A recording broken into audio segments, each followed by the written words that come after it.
periodista, asesor, analista, blogueiro, un home polifacético e además creo que xa suficientemente conhecido como para dispensar maiores presentacións. Entón, cedo a palabra e, bueno, hemos seguido un pouco por acordo cos cuantes o esquema de hoxe por a mañá.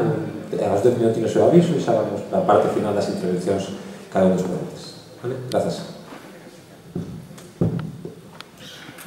Boas tardes a todas e a todos. Eu vou facer unha intervención un pouco sui generis ou peculiar, porque cando falei cos organizadores que tiveron a ben convidarme, lles dixen que eu me veía máis en outras das mesas que non en esta. Entonces,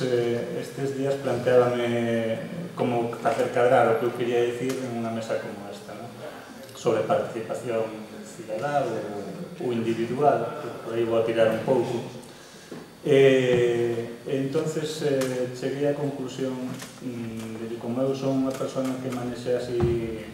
periódicamente dados de enquisas, de conxuntura sociopolítica, análises sociolóxicas en ámbitos diversos e tal, pero moito número a fin e a conta ou moito dato, creo que me interesaba falar de participación cidadá atendendo un pouco ás motivacións o que nos move como persoas individuais a participar, e a participar políticamente, que, como seguramente comentarán varios dos meus compañeros de mesa, hai moitas maneiras de facelo e a veces pensamos solamente nos partidos políticos ou nas eleccións, cando realmente a participación política é moita máis, ten moitas máis variantes. E a mí o que me preocupa desto, desde a miña trayectoria xa non profesional, sino vital ou política, é, digamos, a situación de marasmo, de perdición, en varios sentidos, na que se atopa a xente que máis ou menos compartilla a miña cosmovisión de Galicia, da política, de España, de Europa e do mundo. E así como territorialmente de todos os ámbitos transversais que podades imaginar, desde o feminismo, o ecologismo, as novas tecnoloxías, etc. Eu son aínda militante do BNG e teño para min que a regeneración da esquerda, que sobre isto versan estas xornadas, ten que pasar inevitablemente, probablemente porque somos os máis pequenos, os que temos menos forza en moitos sentidos e cada non en todos, pero na maioría, os que nos vemos un pouco obrigados pola conxuntura e o entorno a facer o primeiro movimento, por así decirlo. Quen non inova e pequeno, pois malamente pode sobrevivir en un mercado, digamos, electoral complexo e onde operan tantas forzas. Entón, cando eu falo de participación política aquí e hoxe, e sobre todo despois de outras experiencias de debate que ten habido no último ano e 3 meses, desde as últimas eleccións autonómicas, eu creo que pasa máis por analizarmos que é o que nos fai participar, o que nos fai creer en algo, ilusionarnos de novo dentro do que é a oferta política de partidos políticos no sistema electoral galego, e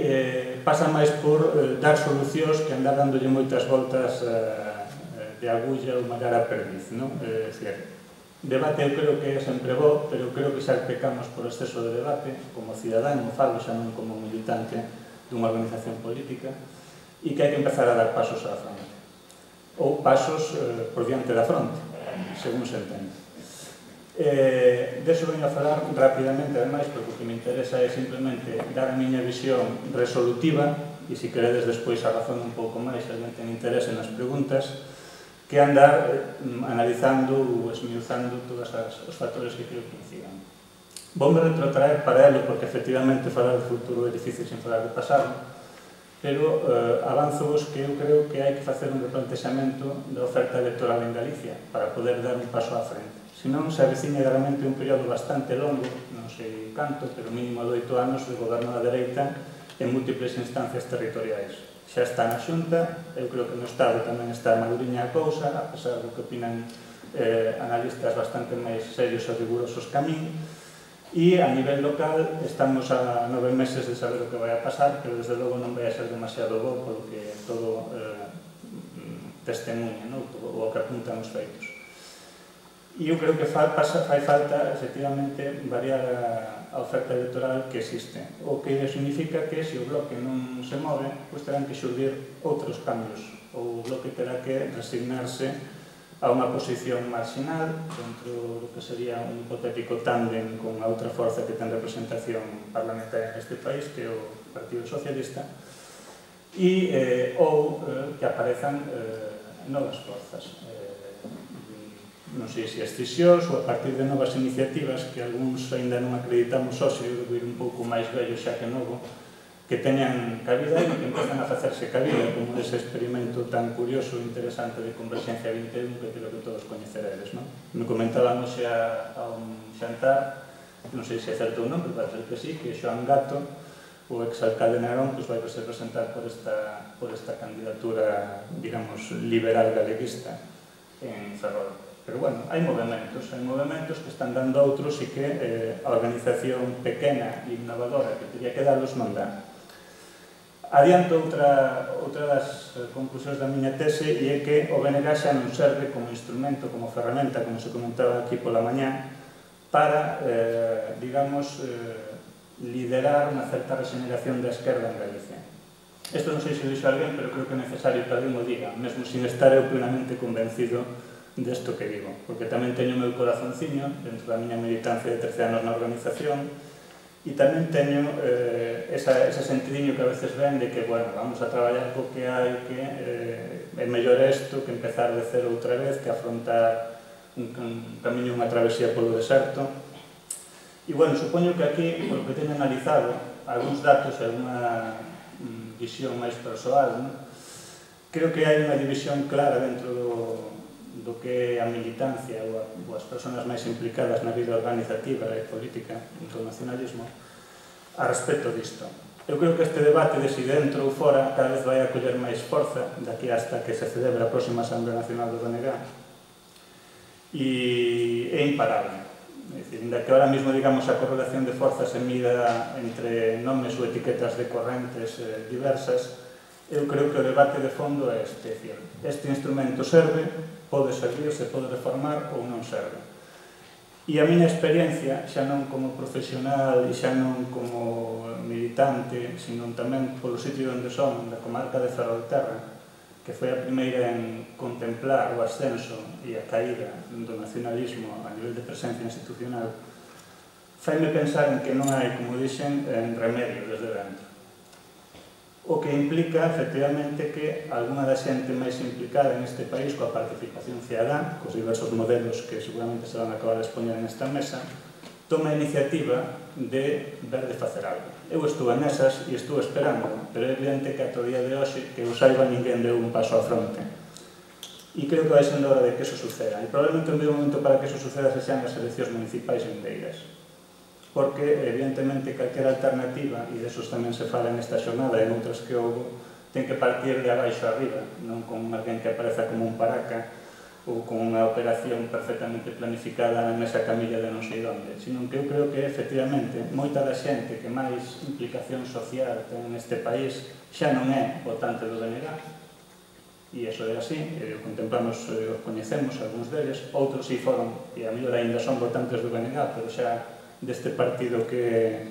inventou Berto Yáñez, o que estes días podedes ler en varias entrevistas na prensa, que era partido dos que votan a bloque por eliminación, que hai moitos.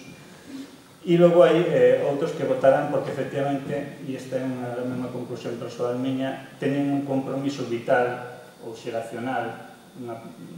con esta forza política ou, en xeral, con o nacionalismo organizado desa transición, sexa nas etiquetas do BNG ou en outras que houve. Eu creo que sí que hai un problema grave, moi importante, dentro do nacionalismo galego, que é a falta de relevo xeracional. E iso ten múltiples causas, algunhas externas, pero tamén algunhas de erros internos deste propio nacionalismo. Cando se primou unha certa forma de ser mozo nacionalista ou de organizarse políticamente alrededor dunha estrutura que eu considero totalmente inválida como a Galiza Nova, e calquera que se limite en paralelo, por certo, que creo que hai un intento de regeneración. Entonces, o que eu propoño é, digamos, salidas para unha situación de inmobilismo no que ten todas as trazas de que gana a sensación de que esperemos que pase algo e mentras vamos a resistir. Toda a estrategia política do nacionalismo, ahora mismo, por menos a mayoritaria, que toman os órganos de dirección, da forza única con representación que o BNG pasa por volver ás esencias, por, digamos, pecharse dentro da cuncha, e os temas da lingua e o Estatuto de Nación en momentos de franco retroceso, pois a mí me parecen simplemente facer política para adentro da organización, que desde logo non para a sociedade. Sendo esta deriva que eu percibo, ainda que eu xa, porque son así moi usado, chegue a unha conclusión primeira, entendo que hai moita xente que non está en esta posición e que o argumenta e que probablemente teña razón, pero creo que a dinámica vai por ese lado. E habrá seguramente un punto de non retorno. Probablemente algúns pensaredes que ainda estamos a tempo de reformar o nacionalismo e a forza hexemónica que o representa. Eu creo que xa non, a mellor é porque son novo, ou a mellor é porque xa liquidei algunha outra organización política ou participei na súa liquidación, entonces non lle tiene tanto apego a que milito agora, pero ese punto de non retorno vai se presentar. Se non é a volta das municipais, será máis adiante. E eu creo que, bueno, este é o que vos quería decir así a grandes rasgos, podería poñervos números e gráficos e todo eso, e se cada fago se hai alguna pregunta despois, se hai ocasión, e se non, cando se entreguen os materiais de resumo, xa poñeré a dispor dos organizadores, así alguna cousiña. E nada, fico a vosso dispor para responder calquera cousa ou para que me lancedes tomates ou que teñades a man. E en calquera caso estou seguro de que os meus compañeros van a falar de cuestións máis plurais que esta, non? Insisto, pido perdón por lanzar o meu rollo nunha mesa un pouco máis ampla do que eu comentei, pero creo que era necesario nunhas xornadas como estas aquí e hoxe. E máis nada.